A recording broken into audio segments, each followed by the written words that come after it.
You're watching us here on Halftime Report, the first one of the new year 2023. So from our team to you and your family, a very happy new year.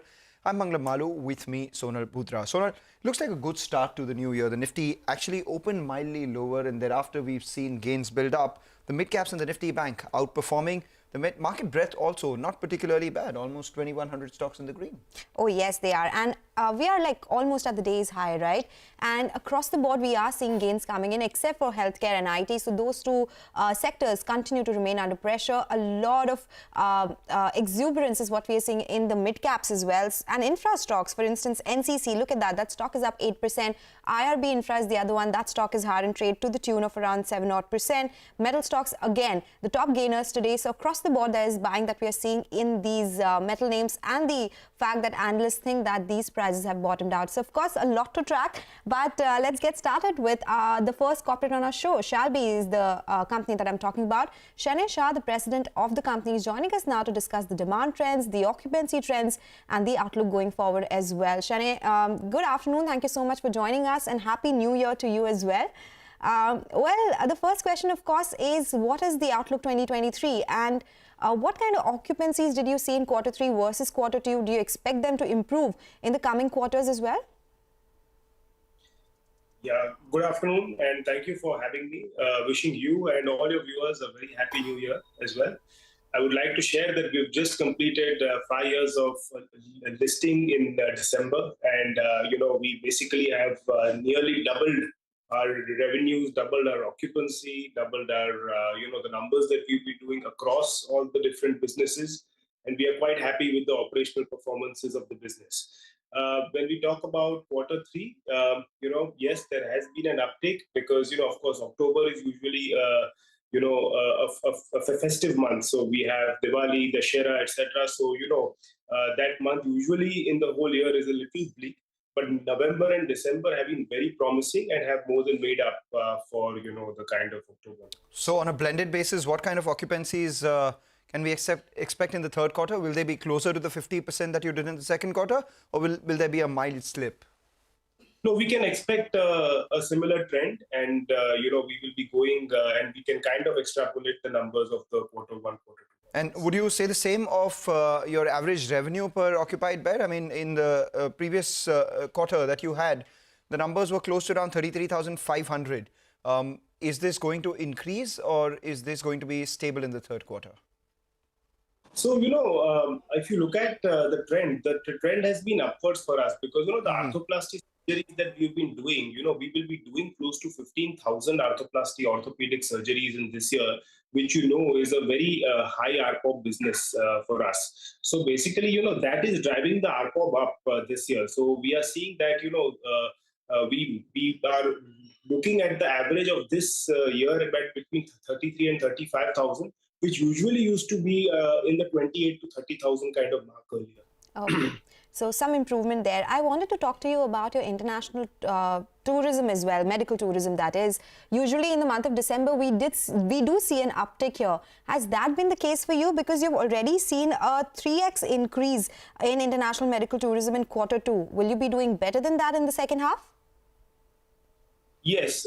So, usually the months of between October to March is usually the NRI season for India, especially in this part of the world in West. So, basically we will see a lot of international medical tourism because it is the best time to visit India as well.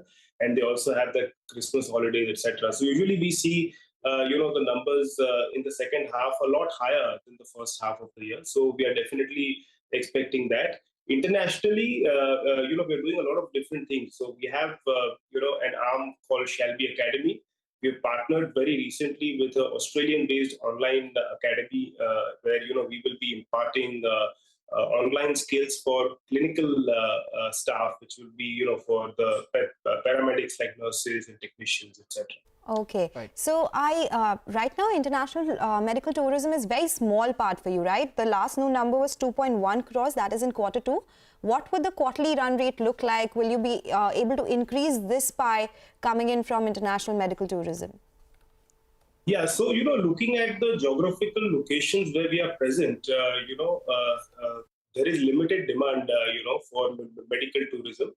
compared to metros like Delhi or a Bombay or a Chennai. Having said that, given the locations we are present, we do the highest amount of medical tourism work in these cities. And that's because of the kind of work that we've done in the last 20 years, the capabilities we've built. So yes, we are looking to do about 15 odd crores in the next 12 months for the next 12 months. 15 crores for the next 12 months. That's from international medical tourism, you're saying? Yeah, that's okay. All right. Shanae, it's interesting. You said that you completed 5 years of listing and all your financial parameters have doubled. But what the street cares most about is the kind of returns that you would have delivered to your shareholders. And that hasn't really been, great to say the least, because we have seen a decline of almost 40% from the issue price of 248 odd rupees. And even post-listing, had someone bought, they would be sitting on cuts of almost 35% of their capital over 5 years. What the street really wants to know from you while your business improves, etc., is the pace at which you can expand and deliver on, shareholder returns, etc., as well. I mean, what is your outlook with regards to your knee and hip manufacturing, implant manufacturing business? You had guided for 600 to 700 crores coming in terms of revenues there. You also said you were looking at acquisitions in Delhi and Kolkata. You said you were looking to add, hospitals via the franchise route. Can you give us some more color on all of that? Oh, sure. So, as I said, we have doubled our revenues in the last 5 years. Our EBITDA has doubled. Our ROCs, which used to be higher single digits, for the hospital business, because of the expansion, have now come back to between 16 to 20%, depending on the quarter. So we are very happy with that operational metrics. The implant business is a young business. It's about 18 months old right now. In the first calendar year, we did about 35 odd crores of revenue in the business in the first full year. And in this year, in the first half itself, we have done more than 50 crores. So with that run rate, you can expect between 90 to 100 crores of business this year. And yes, the 5-year target from now is to go to about 600-700 crore kind of top line, because a lot of resources, are being spent on that business. The other one is, of course, the franchisee business, where we are already operational in Ahmedabad, in Lucknow, and in Udaipur. And, we will be starting Gwalior very soon. And we have already shortlisted 30 cities where, we are expecting franchisees to come up over the next 3 to 5 years.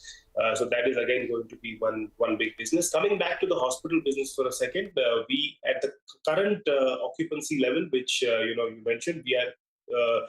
without adding any more capex, we can still double our revenues over the next 3 to 5 years. And, that will bring in more than 25-30% kind of ROCs in the hospital businesses.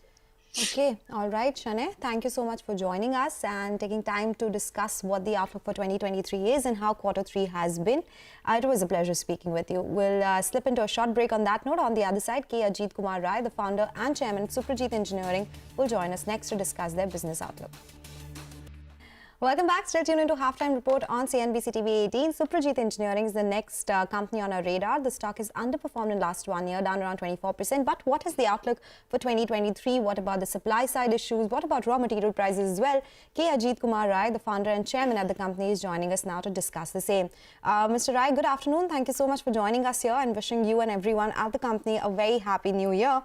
I was looking at the recent mid-year review that you just put out on exchanges as well, and you did speak about how, yes, raw material prices and chip shortage issues coming down, but still it continues to remain a concern for the industry and the company as well. Can you tell us how has Q3 panned out so far? How much have raw material prices fallen from the peak? And is that enough for you to see an improvement in margins as well? Good afternoon, and thank you for having me on your channel, and Happy New Year to you as well as to your viewers.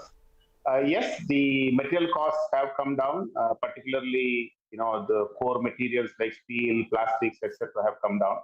But as you know, we have a clear understanding with the OEMs where, when there's a price increase, we are able to get the price increases. At the same time, when there is a price reduction, they also expect us to pass it back on. So it's a two-way process. So the price impact gets sort of neutralized in the process. In terms of shortage of materials, I think things have stabilized at least for our range of components that we buy from our suppliers, whereas the core requirement of our OEM customers, like the chips, as you mentioned, it is still an issue. So we have seen that despite some improvement in the chip shortages, most of the OEMs are still struggling to get a very good and streamlined supply of these components. That has had its effects in their production, which in turn affects our production as well. So in terms of the margin profile, I think we have been on our core business stable at around 14% EBITDA margin. We expect that margin profile to continue to be strong and same. We have been able to pass on where needed, and wherever we have been able to improve on our own internal costing, we have been able to do that. So we continue to expect to do the same numbers in terms of what we have done in the past 2 quarters or past few years in terms of margins. Right. Mr. Rai, thank you so much for joining in. Just wanted to understand on two of your verticals. One is the light duty cable business and the second one is the Phoenix Lamps division. You said that both of them are seeing some restructuring which may impact their margins in the near term. Can you quantify, what kind of impacts can we see on their margins respectively over the next couple of quarters? And thereafter, you believe that this business will be extremely strong for both revenue and margins. So at a steady state, what kind of revenue run rate and margins can you do? Let me first talk about light duty cable business, which is a recent acquisition which came to our fold from 1st of April. In our business update, we have said that in the first 2-3 quarters there will be negative EBITDA because of the significant restructuring and cleaning up of the balance sheet that we are doing. The first quarter we had a -5% EBITDA margin, and in the second quarter we had the -1.5% EBITDA margin. So the progress on LDC is in line with what we have said in the beginning of this year. So we expect to have a much better Q3 as well going forward. In terms of the numbers there, we have projected between 85 and 90 million for the current year, financial year I mean. And for the next financial year, we have projected a $100 million plus US dollar business from LDC. In terms of PLD, yes, the margins have come down from the past double digit. It had come down to about 3-4%. And in the last business update that we have given, we have said that the bottoming out of the process of low margin is over, and that we will be improving our margin going forward. I think in the Q3 numbers, when it comes out in the next month or so, you will see that there has been an improvement in margins. And in terms of business, it continues to clock strong sales. We continue to have a growth in the PLD division quite nicely. The aftermarket business has been very strong, and so is our OEM as well as our export. Okay. So that is about those two segments. I wanted to speak to you about the new focus that you have, that is Suprajit Technology Center. Recently in November, you did see commercialization of a facility there. Can you tell us what is the initial utilization here, revenue potential, since it is also focusing on electric vehicles? What kind of opportunity is it here? What kind of margins are you making? You said initially it could be lower, but in next few years it will go higher. So what is the peak margin potential that you have here? Yeah, I think Suprajit Technology Center, STC as we call it, and the electronics division, which is the outcome of the products that we have developed at STC, have been doing extremely well. It's a new business that we have started. It is a new direction that Suprajit is taking. I would say it's a new chapter for us going forward. So it's a long-term investment that we are making in this business. In terms of the products, I think the initial products that we have been commercializing is digital clusters, some of the actuators, as well as the throttle grips, electronic throttle grips. These are the products for which we have got some very interesting and exciting new businesses. They're just launched, as you know, only in November that we inaugurated the plant. The production is just ramping up. I think it will take at least another 6 to 9 months, 6 to 1 year, before we come to some reasonable level of capacity utilization. So at this moment, it is at a low volume. But what is interesting is that the new business that we have got are for the long-term, businesses with reasonable volume. So in the next 2-3 years' time, this division will stand on its own foot. and be a profitable center for us. Right. Mr. Rai, then if you could give us some more color on that, because I'm reading a brokerage note which says that the digital instrument clusters, etc., that you currently supply are, content ranging anywhere between 600 to 2,000 rupees per vehicle. Going forward, you can increase this. If you can, tell us how much is the potential here of increasing this, and when you say it will be a business which will stand on its own, what would it mean for the numbers of the business in terms of revenue and margins? Because I believe that from a long-term standpoint, this could be much more margin accretive. Yes, from a long-term perspective, you are right. It's probably a good margin profile it has got. Let me give a little bit color. I think one of the things that we have said a couple of years ago, that going forward, the content per two-wheeler, which is where the focus of our electronic division currently is, content per two-wheeler would increase over the next 3 to 5 years' time. That is our focus and that's our business strategy. So you are right. I think a electronic digital cluster, anywhere between 600 to 2,500 rupees a cluster, whereas the entire content of cables in a two-wheeler is maybe 200 bucks or 250 rupees. So the intent of us is to increase that content per vehicle, and we are going in the right direction with some of these new businesses. In terms of the volume of business, it is a little difficult to extrapolate next 2-3 years numbers. But I think in about 6 months' time, we'll be able to get a clear picture. Okay. What could be the size of the business that we are going to get in this new segment that we have done. Okay, Mr. Rai, last question before we let you go. In your domestic business, a new facility for after-market cable operation is progressing as per plan according to your release and is expected to be completed by the end of FY23 and will start contributing to revenues from FY24. Considering that, and also that this EV, electric vehicle focused plant will start commercializing properly in next 1 year, what would FY24 revenues and margins look like for you? No, we don't give an exact number as per our own internal guidelines. What we have always said is that we will outperform Indian automotive industry by at least 5 to 10%. And I think that's what we will do. In fact, as of first 6 months, our growth has been nearly, I think, 23-24% against the industry growth of whatever, I don't know, about 15% or 18%. So we have completely outbeaten that. And in terms of margin, we've always said that we'll be around 14%, 14 to 16%, without the LDC, of course, business, the new business. I think that margin guidance also holds good as of now. But just because you spoke about growing faster than the market, just an update on your market share. Two-wheelers is 75%, four-wheelers is 32%. Has there been any change? And you have a target in terms around, I think. Yeah, these numbers are probably reasonably accurate, plus minus a couple of percentage points. But yes, I think we have strong position in both the markets. But I don't think it has changed anything in the last at least quarter or so. It is just that the content of each vehicle probably are improving in our favor, so that the content per vehicle is probably improved. Okay. All right, Mr. Rai, thank you so much for joining us and giving us all those details. Wishing you a good 2023 as well. That's the word coming in from Suprajit Engineering. For now, we'll slip into a break and we'll get you more news and updates on the other side. Stay tuned.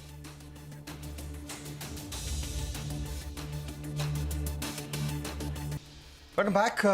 Good time to get in all the cues coming in from the F&O space this morning. It is the second session of the January series. The first one, of course, was on Friday, and the second one, of course, with low volumes as well, but a lot happening actually. In just the last two sessions, the FI longs have dropped from 57% to about 50-odd% itself. Today's low on the Nifty has been protected. Today's low of 18,086, and that has given bulls a fair amount of confidence to go ahead and write the 18,100 put and the 18,000 put. So if you just take a look at the premium on the 18,100 put, it's close to around 64 odd rupees, telling you that levels a little over that 18,000, 18,030 to 18,050 would see a fair amount of support. 18,000 put too has seen some writing for a premium of around 37, 38 odd rupees, and that's primarily on account of the 100-day moving average that comes in on the Nifty, just around 17,900. So there is support there.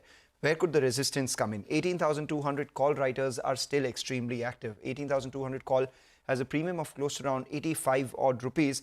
That means that levels upwards of 18,260 could see some resistance, and there's technical reason for that as well. The high on Friday for the Nifty before we saw that big decline was 18,265, and that ties in brilliantly with the 50-day moving average of 18,261. So levels upwards of 18,260 may face some resistance, and that's given the bears confidence to go ahead and write the 18,200 call. Short point, 18,000 to 18,250 is the range that we're looking at. In terms of stocks, a lot of longs added on both Tata Communications as well as Tata Steel. A lot of open interest additions is what we're seeing there. But at the same time, on the short side, we are seeing a fair amount of open interest addition on both Bajaj Auto as well as MCX. So both those stocks should come up for you. Right now, a big jump in the open interest of Tata Com and Tata Steel on the long side. Whereas Bajaj Auto, you see an open interest addition of 1.3 lakh shares. Same on MCX, close to around 1.8 lakh shares. That's the open interest addition, and the stocks are lower, so fresh shorts added out there. Okay, so that is the FNO setup. Let's get it forward, discuss it forward with Ruchit Jain of 5paisa.com joining us now on the show. Ruchit, looking like a good day today, and Mangalam did mention some of the indicators as well. What are you suggesting? Now we've come off from the highs. Some more profit taking is what we'll see, or we'll consolidate around these levels? Hi, very good afternoon. I think yes, Mangalam has covered most of the data points, especially that FIS data. If we look at last 15-20 days or so, initially in the second half of the December series, they trimmed their long positions, and even went net shorts, where the long short ratio declined towards that 46-47% mark. But last trading session they formed some shorts, so their data is quite neutral as of now. 50% long side, 50% short side. So we need to see, this is the start of the series. So how they further build up their positions, whether the sentiment that was seen in the December second half, where they formed net short position, that continues or not. So as of now, FIS data is quite neutral. We would see, we would wait for some more data or net, either more formations on the long side or on the short side. And in terms of technicals, we have bounced from that 50% retracement of the entire 2000 up move, which we recently witnessed in Nifty, but it has not yet surpassed that 20 EMA resistance, which is around 18,280. So 18,280, around 18,260, what Mangalam mentioned is the resistance zone, and 18,000 is the trend line support now coming. So even options data is indicating this range of 18,000 to 18,250, 300. So we believe that market would more or less, on the index front, we would see some consolidation. Unless we see more aggressive data from FIs on either side, we are not going to see any directional move on the index, and rather more of a stock specific action would continue. So even we are advising our clients to take a stock specific approach till we are trading within this range of 18,000 to 18,300. What are those stocks that you're advising to your clients, Ruchit? Yeah, so a couple of recommendations on the buy side. Primarily we are witnessing some stocks which have underperformed off late, but are witnessing a price up move from their support. So first is Ashok Leyland, where after the recent correction, the 200 EMA has acted as a support, and now a falling trendline resistance breakout has been seen today. And good follow buying has been witnessed in last 1.5 hours. So Ashok Leyland could be bought at current levels with stop below 144 for probable pullback move towards 155 to 156. And Persistent is the second stock which is looking quite positive. Of late, it has seen some correction as well, but the 20 EMA has acted as a support. And even if you look at the price volume action, the volumes on the corrections are quite low compared to what we witnessed the volumes during the price up moves. So I think this is a good sign. So since it is trading around that support, so we are expecting another leg of up move in Persistent from here. One can go long for short term with stop loss below 38.50 for targets around 4250. Okay, all right. Thank you so much for joining us. That's a technical update on the markets. By the way, some of these stocks which are at the day's low from the Nifty pack, we have Titan, which has declined from the highs. So that stock is at the lows of the day. And the other one is Indices Bank. That too has come off from the highs, is at the low point of the day as well. So these two stocks should be on your radar as well. Slip into a short break. Up next, we'll be focusing on ONGC, Pharma. Both these stocks are buzzing in trade today.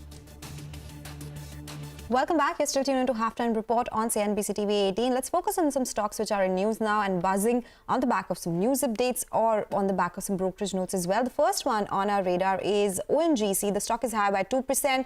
Of course, the tailwind in terms of high crude oil prices is something which is working for the stock. And other than that, there's an interesting note coming in from Motilal Oswal as well, where they're talking about how 2023 is likely to be a defining year for ONGC.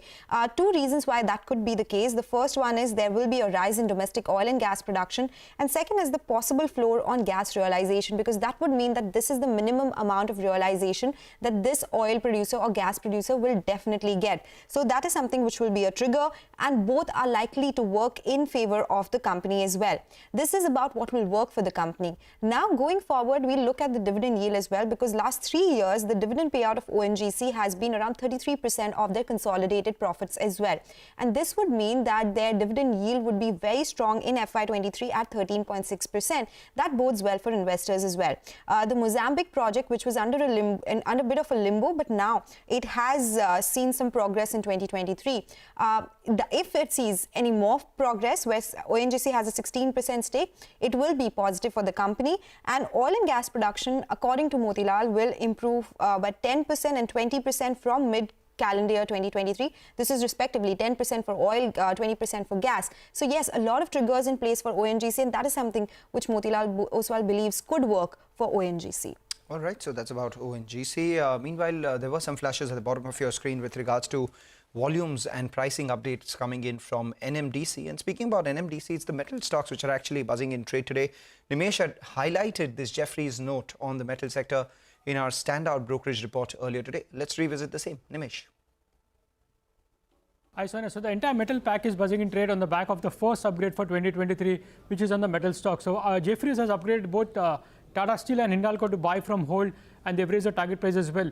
Jefferies has been cautious on the sector for the last 1 year now, and now at these valuations they've turned positive, and they've raised the target price on Tata Steel to 150 from 95 earlier, and on Hindalco the target price is now raised to 600 versus 390 earlier. Now the key reason for the upgrade is they believe that China has started to ease COVID policies, and they're going to support the ailing property sector, both positive for the Indian steel companies. In terms of numbers, they believe the worst in terms of quarterly margins for the quarter for the Indian steel companies, and in terms of earnings cut for both Tata Steel and Hindalco are both behind. So the worst is in the price, and from here on things are going to improve.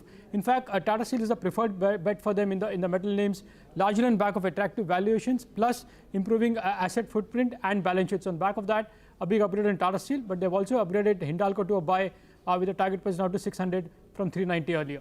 Okay, Nimesh, thank you so much for bringing us all those updates. It's time to slip into a break. We'll put focus on some more stocks which are buzzing in trade today. Stay tuned. Welcome back. Piramal Pharma, that's the next stock on our radar. Surging in trade today. Ekta joins us to tell us why is there this up move here. Ekta. Hi, thanks for that. Well, yes, Piramal Pharma is in focus in today's trading session because the government has initiated an anti-dumping investigation with regards to vitamin A palmitate. Now, basically, this is originating or is being exported from countries such as China, Europe, Switzerland. Now, Piramal Pharma stands to benefit because the company is the sole producer of vitamin A in India. I do understand that the company imports the raw material of vitamin A, processes it in India, and sells it to food as well as consumer companies that utilize it in the country. Now, there has been dumping of vitamin A which has been taking place, and the imported vitamin A was coming in at much cheaper prices. So with regards to the initiation of an investigation with regards to anti-dumping of this particular vitamin A, it should be possibly a benefit for Piramal Pharma.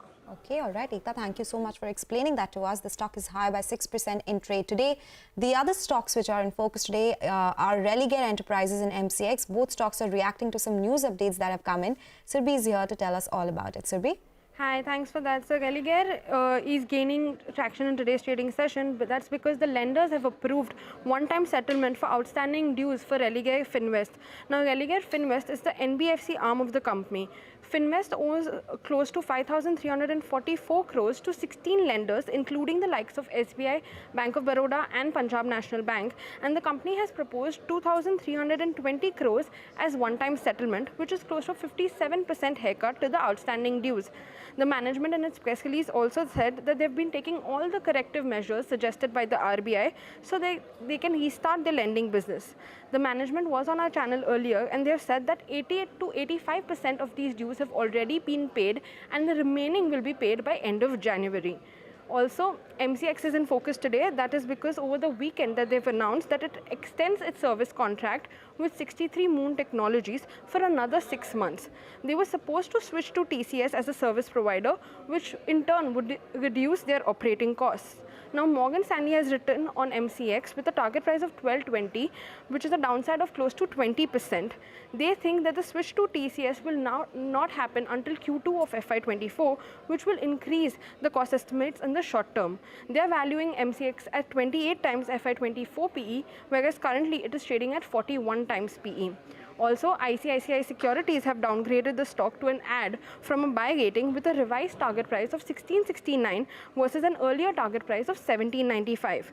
They say that the new extensions of 6 months is longer than the earlier estimated of 3 months, and that's why they expect the Q3 FY23 EBITDA to be lower by 10% on a sequential basis due to higher software expenses. They value the company at 31 times FY24 PE. All right, Surbhi, thanks a lot for that. So that's about MCX. Problems galore for the stock with the delay in this plan that they have with their IT services provider, reducing the prospects of cost cutting by the company up until the second quarter of next financial year. Meanwhile, just keep an eye out on a couple of these consumer discretionary names which are seeing a sharp dip. Page Industries is at the low point. Jubilant Foodworks is seeing some selling. In fact, why just discretionary? We have a lot of the staples falling as well. Marico and Colgate, both of them at the low point of trade, along with United Spirits, another discretionary, all of them at the low point. So just keep an eye out on these names, which are seeing some fresh selling at this hour. NMDC is the other stock which is in focus. They've increased their lump and fine prices by about 500 rupees per ton as global and domestic iron ore prices have risen. Nigel? Well, that's right. NMDC has gone ahead and increased their prices effective January 1st. And on lumps, they've reported that they've increased it by 200 rupees per ton. However, I understand that in various parts of the country, well, it's a little bit higher as well. In some parts of the country, lump prices are high by close to 500 rupees per ton. For fines, well, they have reported that it's up by close to 500 rupees per ton. What are the factors that are playing out? Well, China has been reopening. So that's why, in fact, you've seen that global iron ore prices are up by close to 15% in the past 1 month or so. There have been price hikes that have been implemented by Odisha miners, on iron ore. So it gives them reason to go ahead and increase prices. And also pellet prices, well, that has moved higher big time. So that gives further reason for them to go ahead and increase iron ore prices as well. They've also updated on their sales numbers for the month of December, and that's come in a little bit lower by close to 2% on a year-on-year basis. The other one is MOIL. They as well have two pieces of news coming in there. One is they've increased prices on manganese ore with manganese content of around 44% and higher. That's been increased by around 15%, while with manganese content of less than 44%, it's increased by around 7.5%. Besides that, the December production numbers are very, very good. It's the best ever that they have stated. They've also stated that, in fact, the production number is up by close to 18% in comparison to November, and up by close to 91%, in comparison to November. That's the production and the sales numbers. Put all that together, NMDC and MOIL, both of them did well. All right, okay. Nigel, thank you so much for joining us with all those details. So those stocks are in focus, but it's time for a break. On the other side, a commodity segment. Manisha Gupta will join with PR Somasundaram of World Gold Council. Stay tuned. Welcome back. You're still tuned into Halftime Report on CNBC-TV18. Before we talk commodities, let's quickly take a look at what's happening with our own markets. The Nifty has come off slightly from the highs, but still managing to be in the green. A 60-point uptick is what we are seeing here.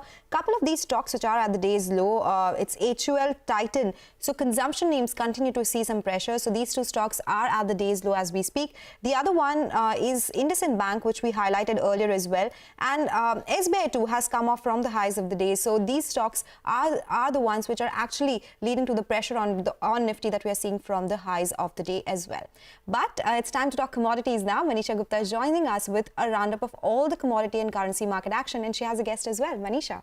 Sonal, thank you so much for that. Joining us on the show is PR Somasundaram. He's MD World Gold Council. Som, hi, a very happy new year to you. And what a year 2022 has been. So many events, and the whole currency play was out. In the dollar terms, the gold is up just about a percentage point, but the Indian rupees have given you a return of 10 to 12%.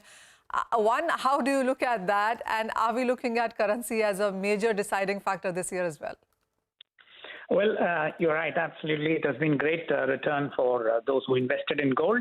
At the same time, towards the end of the year, you saw that the prices really went beyond 55.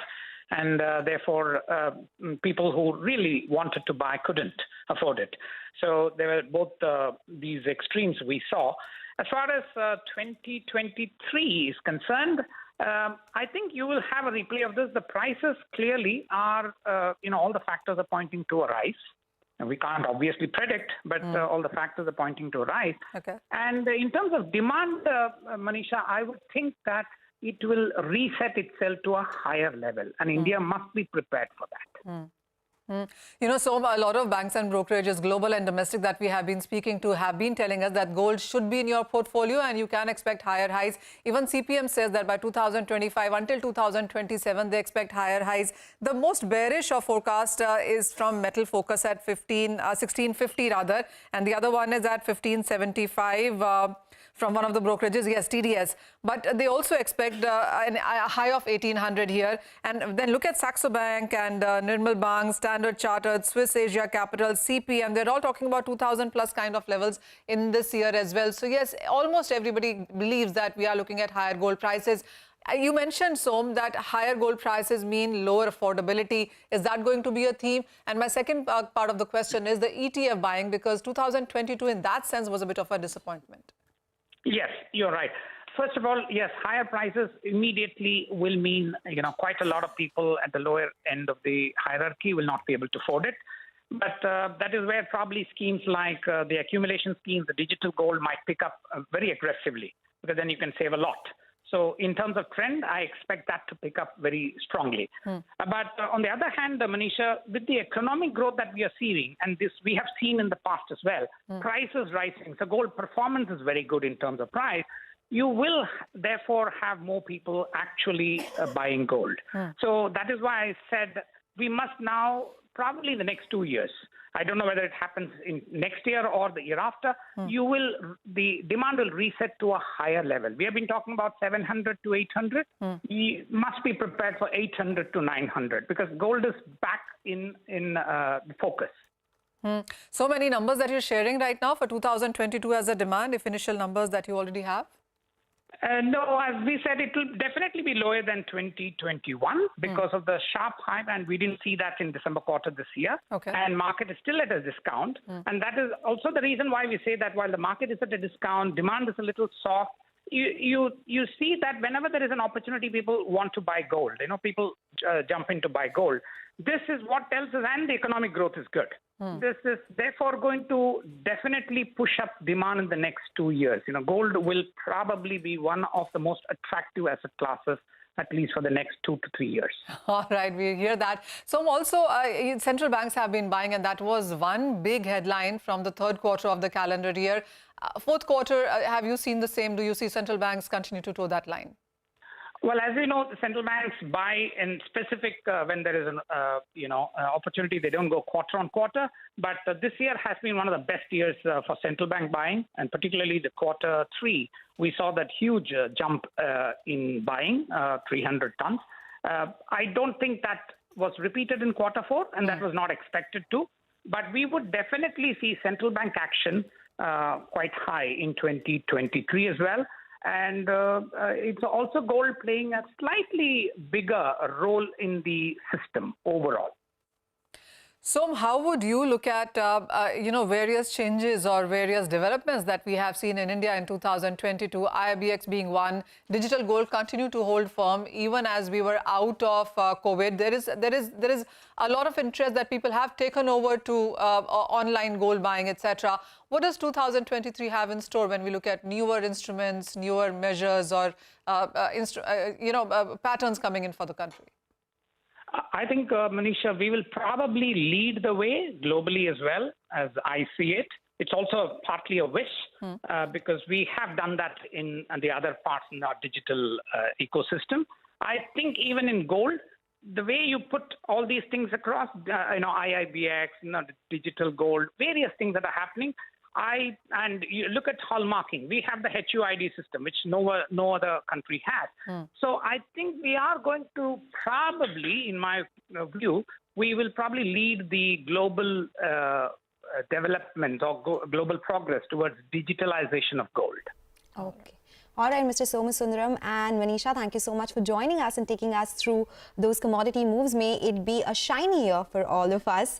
But quickly taking a look at the markets as well, some more pressure on the Nifty. It's up around 53 odd points. The last time we checked, it was up 65. So yes, there is some pressure that is coming in, and these are the consumption names which are doing that. We also have Hero MotoCorp and Eicher Motors, these two auto names which are at the day's low as we speak.